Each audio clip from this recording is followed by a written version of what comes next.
कहानी की शुरुआत होती है एक स्पेसशिप से जो अंतरिक्ष से बेहद तेज रफ्तार से नीचे गिर रही थी।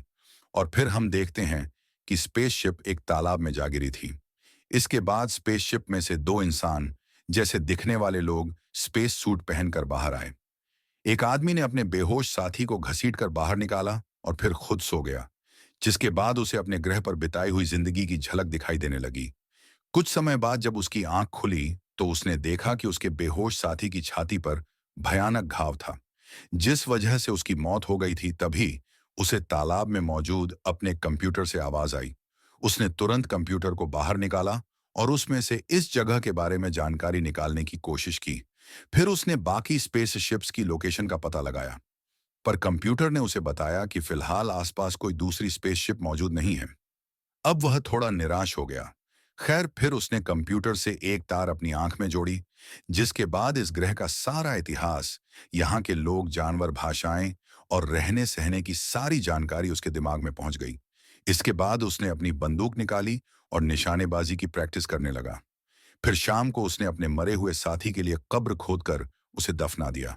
अब इस आदमी का मिशन था सिर्फ अपनी बंदूक के सहारे इस घने जंगल से सही सलामत बाहर निकलना और अपने ग्रह पर वापस जाना। काफी देर चलने के बाद वह एक भारी भरकम व्हेल की लाश के सामने पहुंचा और वह समझ गया कि यह काम किसी इंसान का नहीं है। उसने देखा कि वह एक गांव में पहुंच गया था, लेकिन वह पूरा गांव किसी भयंकर हादसे में एकदम तबाह हो गया था। तभी उसे एहसास हुआ कि कोई उस पर नजर रखे हुए हैं और वह तुरंत भाग निकला। लेकिन जल्द ही एक घुड़सवार उसके पीछे पड़ गया। उसने इस आदमी पर हमला करके उसे बेहोश कर दिया और साथ ही उसकी बंदूक भी नदी में गिर गई। अब इस आदमी को बेहोशी की हालत में बंदी बनाकर वाइकिंग्स के गांव में लाया गया, जो चारों ओर से लकड़ी की दीवारों से घिरा हुआ था। इसके बाद हम इस गांव के राजा रथगर को देखते हैं, जो अपनी बेटी फ्रेया के साथ तलवारबाजी का अभ्यास कर रहा था। इसी दौरान फ्रेया ने अपने पिता से कहा कि वो वुल्फ्रिक से शादी हरगिज नहीं करेगी। तभी अचानक गलती से फ्रेया के कंधे पर चोट लग गई, तो राजा ने उसकी मरहम पट्टी की। तभी वुल्फ्रिक वहां आया, पर उसकी अजीब बातें सुनकर फ्रेया वहां ज्यादा देर तक रुकी नहीं और बाहर चली गई। खैर, फिर वुल्फ्रिक ने राजा को खबर दी कि पास के गांव पर भयानक हमला हुआ है। पूरा गांव खून से सना हुआ है, लेकिन वहां उन्हें एक भी लाश नहीं मिली।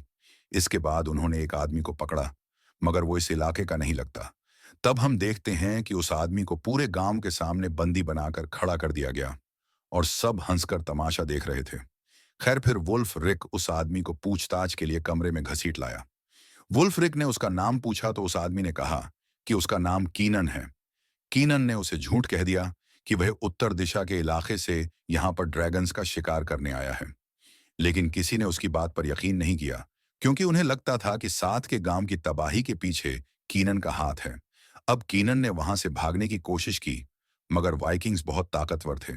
बाद में जब वह अकेला कैद था, तो उसने बेहद गर्म लोहे के सरिये से अपनी जंजीर तोड़ने की कोशिश की, लेकिन तभी फ्रेया वहां आ पहुंची। वहीं दूसरी ओर राजा ने वुल्फ्रिक से कीनन के बारे में पूछा, मगर वुल्फ्रिक ने बताया कि अब तक कोई खास जानकारी नहीं मिली।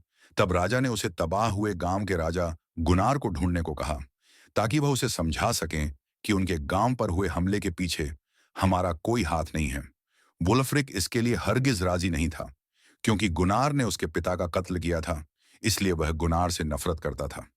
क्या राजा ने उसे समझाया कि वो सब तेरे बाप की लापरवाही की वजह से ही हुआ था, गुनार की गलती नहीं थी।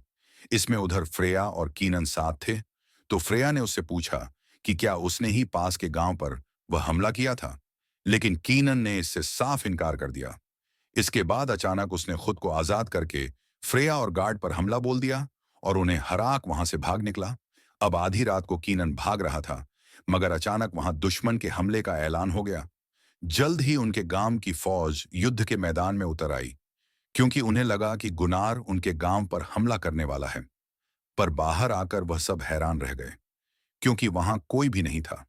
उन्हें एहसास हुआ कि उनका दुश्मन कोई और नहीं, बल्कि एक बेहद खूंखार जानवर है, जिसने पहले ही गांव में घुसकर लोगों को मारना शुरू कर दिया था।